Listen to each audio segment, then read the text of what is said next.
ইউরোপীয় অঞ্চলের ফিফা বিশ্বকাপ বাছাই পর্বের ম্যাচে আয়ারল্যান্ডের বিপক্ষে লাল কার্ড দেখেছিলেন পর্তুগিজ মহাতারকা ক্রিস্টিয়ানো রোনালদো।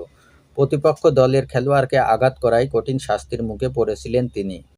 শঙ্কা জেগেছিল ২০২৬ বিশ্বকাপের প্রথম দুই ম্যাচ খেলা নিয়েও।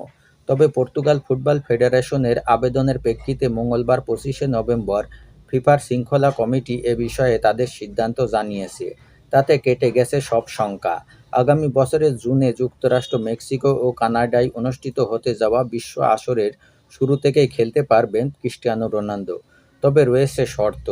ঘটনা গত ১৩ই নভেম্বর বিশ্বকাপ বাছাইয়ের ম্যাচে আয়ারল্যান্ডের বিপক্ষে ২-০ গোলের ব্যবধানে হেরেছিল পর্তুগাল। ওই ম্যাচের ৬১ মিনিটে আইরিশ ডিফেন্ডার দাভাও সিয়াকে কনুই দিয়ে আঘাত করে আন্তর্জাতিক ক্যারিয়ারে প্রথমবার লাল কার্ড দেখেন ক্রিস্টিয়ানো রোনালদো।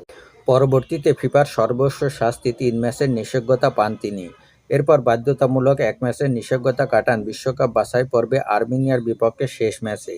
ওই ম্যাচে রোনালদোবিহীন পর্তুগাল আর্মেনিয়াকে ৯-১ গোলের বড় ব্যবধানে হারিয়ে সরাসরি বিশ্বকাপের টিকিট নিশ্চিত করে। রোনালদোকে বাকি দুই ম্যাচের নিষেধাজ্ঞা কাটাতে হতো বিশ্বকাপের মূল পর্বে এসে। তবে পর্তুগাল ফুটবল ফেডারেশনের আবেদনের প্রেক্ষিতে সেই বাকি দুই ম্যাচের নিষেধাজ্ঞা স্থগিত করে বিশ্ব ফুটবলের নিয়ন্ত্রক সংস্থা ফিফা। সঙ্গে তাকে সতর্ক করে দিয়ে বিবৃতিতে বলা হয়, ক্রিস্টিয়ানো রোনালদো যদি পরবর্তীতে একই ধরনের অপরাধ করেন তাহলে তাকে অবশ্যই বাকি দুই ম্যাচের নিষেধাজ্ঞা কাটাতে হবে। এর আগে পর্তুগালের জার্সিতে বিগত ৫টি বিশ্বকাপ খেলেছেন ক্রিস্টিয়ানো রোনালদো। এবার ৪১ বছর বয়সে এসে খেলবেন ক্যারিয়ারের ষষ্ঠ বিশ্বকাপ।